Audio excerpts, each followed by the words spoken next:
The night before it ended, I couldn't sleep. The glow of Chica's phone filled the room, as it always did, but I no longer felt the urge to hide my tears. I lay on my side, staring at the unopened parcel by the door, the one I had never touched. It had become more than a box. It was a monument to everything I had buried inside myself. The next day, she dragged me along to another event. Another pop-up, another stage, another crowd that screamed her name and looked past me as though I were transparent. I carried the tripod, the bags, the weight of my silence. But this time, something inside me had shifted. As she laughed for the cameras, I stepped back. Farther and farther, until the cheers became muffled and distant. I stood at the edge of the crowd, clutching the tripod, watching her glow. It was dazzling, blinding, but it was no longer mine to protect. She did not notice when I walked away. The streets of Lagos swallowed me, Danfo buses honking, hawkers shouting, life moving at its own rhythm. For the first time in months, the noise felt like oxygen instead of suffocation. I walked without destination, my hands finally free. That night, I packed my things. Not much, just a small bag with the clothes I owned and the phone that had once been my prison. The unopened parcel stayed behind. It had never been meant for me. When she came home, she barely looked up. She was already live, already laughing, already glowing for the world. I wondered if she even noticed the silence in the room, the real silence, the kind that comes when a presence is gone. I left the key on the table.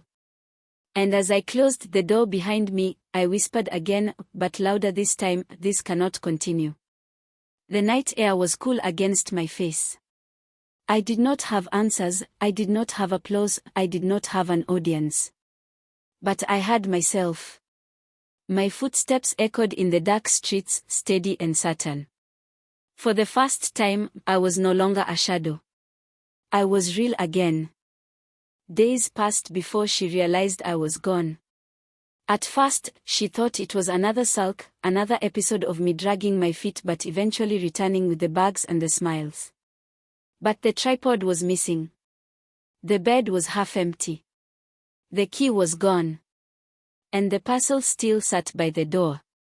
She laughed it off for her audience.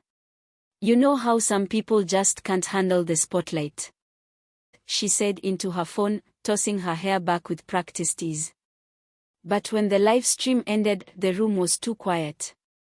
There was no shuffling on the other side of the bed, no whispered breathing, no silent shadow carrying her world. Her reflection in the phone screen looked different that night, harsher, lonelier.